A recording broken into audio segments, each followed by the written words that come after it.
ओम शांति। जुलाई मास विशेष हम सबको अपनी मीठी दीदी मनमोहिनी की याद दिलाता है, क्योंकि दीदी 1983 जुलाई में अव्यक्त हुई और मुझे दीदी के साथ पार्ट बजाने का सौभाग्य 11 वर्ष मिला। 72 से बहुत समीपता से दीदी को देखा, उनकी पालना ली और उनकी बहुत सारी मीठी मीठी शिक्षाएं सुनी। वो भाषण नहीं करती थी लेकिन भाषण देती थी, बहुत प्यार से इशारे देती थी। तो मैं विषय को स्पष्ट करने के साथ दीदी की 3 बातें आपको सुना देता हूँ। अगर कोई अपने आप को सचमुच सुधारना चाहता है, अपनी कमी और कमजोरियों को निकालना चाहता है, तो उसके लिए दीदी का एक मंत्र याद करना। दीदी कहती थी, क्लासेस सुनने से, मुरलियाँ सुनने से सुधार नहीं आएगा। कैसे आएगा? कहती थी, अपने आप के टीचर खुद बनो, अपने आप को पढ़ाओ, एकांत में चले जाओ, अपने आप से बातें करो। जो अपने आप को पढ़ाना जानते हैं वो अपने आप को सुधार सकते हैं। अगर यही 2-3 प्रश्न अपने आप से हम पूछें कि बाबा आपने मुझे क्यों चुना है, मैं आपका किस लिए बना हूँ और मुझे क्या करना चाहिए, तो मैं समझता हूँ जो भी छोटे मोटे संस्कारों की बातें आती हैं उन सब को हम सहज क्रॉस कर सकते हैं। तो पहली शिक्षा उन्होंने यही दी हमें कि आप अपने आप को खुद पढ़ाओ, अपने आप को देखो। मैं जो हूँ, जैसा हूँ, अपने स्वरूप में स्थित रहने का अभ्यास करो, तो सहज अपना सुधार कर सकते हो। दूसरी बात, एक दिन मैं ऐसे ही सामने गया तो बहुत प्यार से अपने बाजू में बिठा के कहती है, तुम ब्रह्मा कुमार हो ना? तो मैंने कहा हाँ दीदी, ब्रह्मा कुमार तो हैं। हमने कहा शायद कोई बात आज ब्रह्मा कुमारों की शिक्षा के संबंध में मुझे कहनी होगी, इसलिए दीदी बहुत प्यार से पूछती है, तुम ब्रह्मा कुमार हो ना? हमने कहा हाँ दीदी, ब्रह्मा कुमार हैं। फिर कहती है कि ब्रह्मा कुमार तो आजकल दुनिया में बहुत हैं। सफ़ेद ड्रेस पहन ली, बैज लगा दिया, मैं ब्रह्मा कुमार बन गया। इसको ब्रह्मा कुमार नहीं कहते। सच्चे ब्रह्मा कुमार वो हैं जो तपस्वी कुमार हैं। तो तुम सिर्फ ब्रह्मा कुमार नहीं बनना, लेकिन तपस्वी कुमार बनना। तो तपस्या क्या है? कहा जो तपस्वी कुमार है ना, उनकी एक एक कर्म इंद्री बहुत शीतल, स्वच्छ, शांत हो जाएगी। वो देह भान को गलाएंगे, तप से, तपस्या से देह अभिमान को गला देंगे। तो दीदी ने मुझे कहा कि आज से ब्रह्मा कुमार के साथ साथ तपस्वी कुमार बन करके रहना, एक एक इंद्रिय को तपा देना। फिर तीसरी शिक्षा दी, नए नए हम आए थे, कहती है संग की संभाल रखना। तो मुझे भी संकल्प चले, संग तो बाहर का खराब होता है, यहाँ क्या है, यहाँ हमें कौन से संग की संभाल करनी है। कहते यहाँ भी कई ऐसे हैं जिनका अपनी स्व उन्नति पर ध्यान नहीं है, जो स्वचिंतन नहीं करते,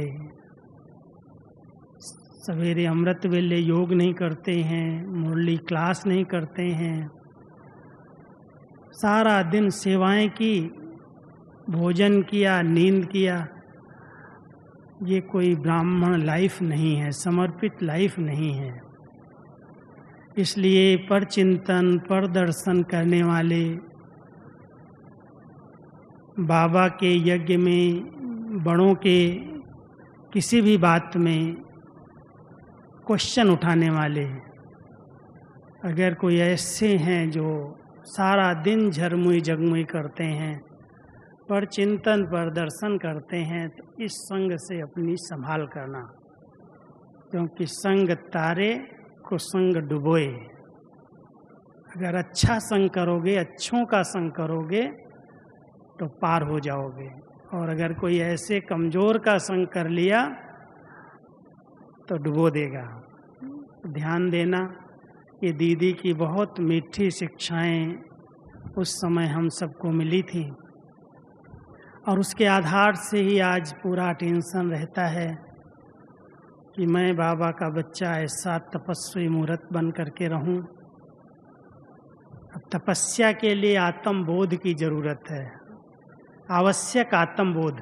बहुत अच्छा टॉपिक है, क्योंकि बिना आत्मा के ज्ञान के, आत्मा की समझ के, आत्मिक स्थिति में स्थित होने के तपस्या नहीं की जा सकती। संगम युग पर जिस रीति से हम सभी ने तपस्या की है,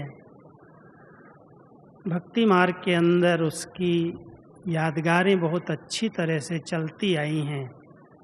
भक्ति मार्ग में द्वापर युग से जिन तपस्वियों ने तपस्या की, उनकी भी वही विधियां रहीं। उन्होंने स्थूल रूप दे दिया, और संगम पर हम सब ने बहुत सूक्ष्म रीति से तपस्या के लिए अपना आसन चुना, स्थान चुना, स्थिति बनाई और तपस्या की। हम सबको तपस्या के लिए बहुत अच्छी गुफा मिली है। जब बैठते हो तो उस गुफा में बैठते होंगे, योग में जब बैठते हैं, ये हमारी तपस्या क्या है? ये योग तपस्या है। हम बाबा को प्यार से याद करते हैं, बाबा से मिलन मनाते हैं। इस तपस्या के अंदर सबसे पहला हमारी गुफा है भ्रकुटी गुफा। जब इस भ्रकुटी गुफा में हम बैठते हैं बिल्कुल शांत एकांत में, तो इस गुफा में बैठते ही बाबा के साथ संबंध जुट जाता है, बुद्धि का भटकना बंद हो जाता है, मन बुद्धि एकाग्र हो जाती है। तो सबके पास ये गुफा तो है, जंगल में इधर उधर गुफाएं ढूंढने की जरूरत नहीं। जब भी योग अभ्यास में बैठो, अपने इस गुफा में चले जाओ। मैं आत्मा इस भ्रकुटी आसन पर इस गुफा के अंदर विराजमान हूँ। फिर कर्म में आओ। कर्मयोगी जीवन के अंदर अंतर्मुक्ता की गुफा है ना, अंतर्मुक्ता की। अंदर ही अंदर बाबा से बातें कर रहे हैं, रूह रिहान कर रहे हैं। इस अंदर की गुफा में रह करके कर्मयोगी बन जाओ।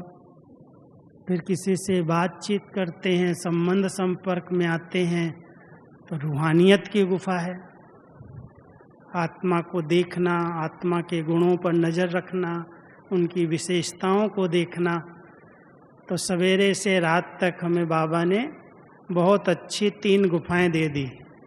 भ्रकुटी गुफा है, फिर कर्म में अंतर्मुक्ता की गुफा है, संबंध संपर्क में रूहानियत की गुफा है। नियत में ही रूह को देखना, शरीर को देखना नहीं। आत्मबोध है ना, अगर आत्मा को कहीं सही पहचान मिली है कि आत्मा ये खेल खेल रही है, पार्ट बजा रही है, इसका ये बहुत अच्छे से अच्छा पार्ट है, मैं भी इन कर्मेंद्रियों के द्वारा बहुत अच्छा पार्ट बजाऊं, तो अंतर्मुक्ता की और रूहानियत की गुफा में रहना है। अब उसके लिए आसनी भी होती हैं। तपस्वी लोग आसनी पर बैठ करके तपस्या करते हैं, और बाबा ने हम सबको कमल फूल का आसन दिया। भक्ति मार्ग के अंदर कमल की जगह पर ये पद्मासन लगा लेते हैं, शरीर को ही जकड़ करके टांग पर टांग कड़ा करके कमल आसन को पद्मासन में बदल दिया। बाबा ने हम सबको कमल आसन पर बिठा करके तपस्या कराई है। क्या है कमल आसन?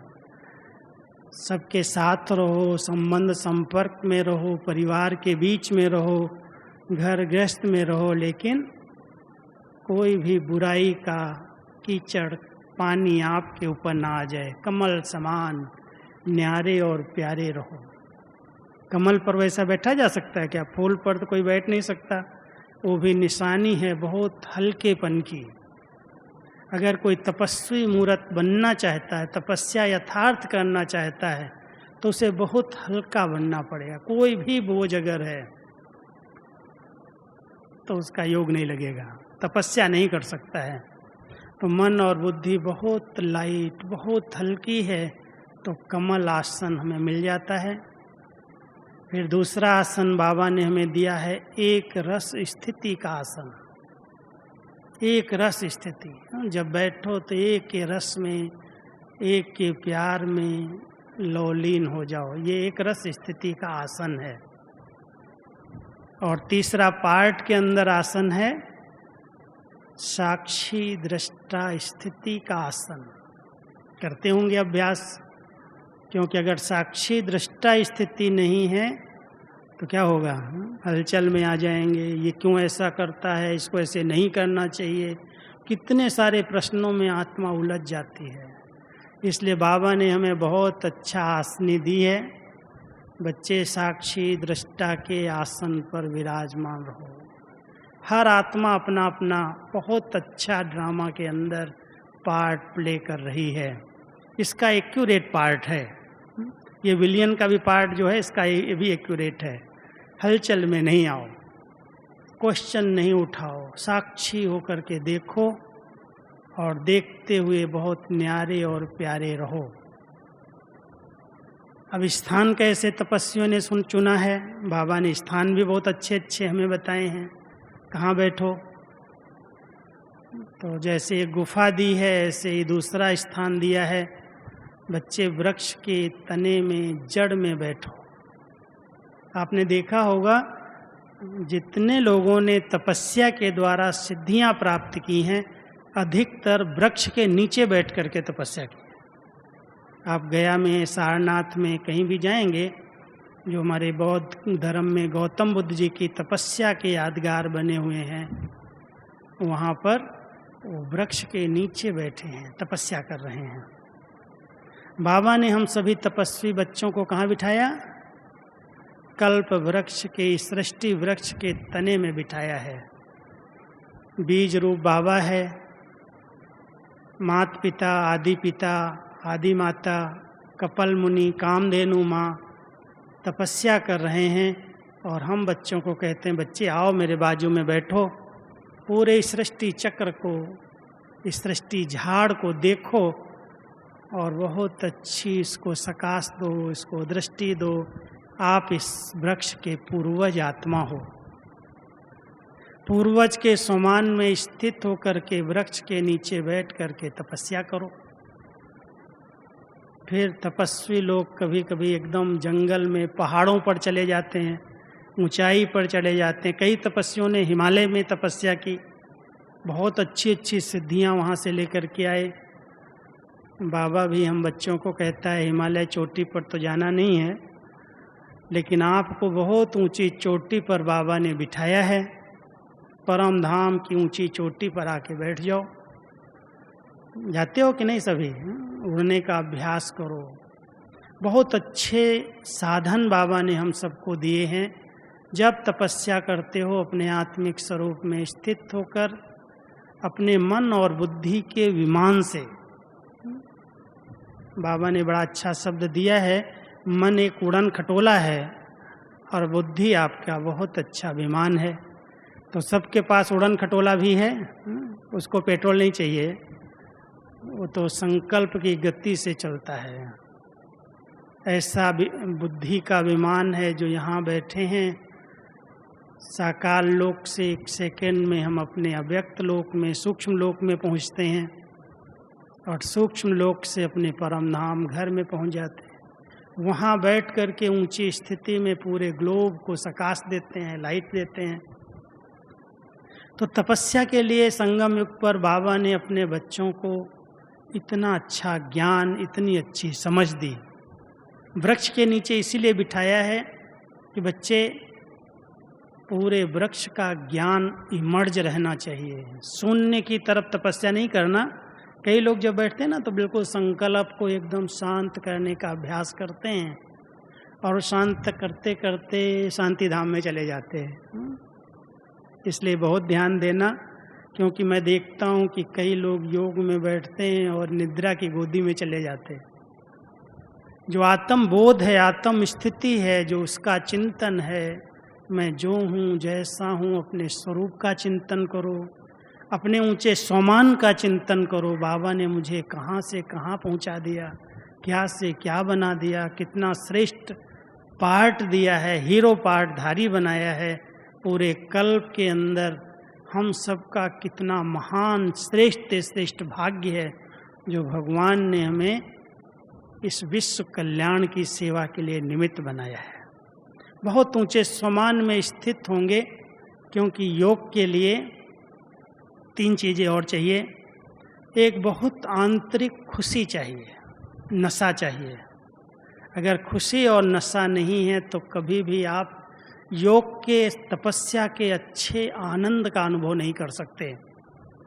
बहुत खुशी के संकल्प इमर्ज होने चाहिए।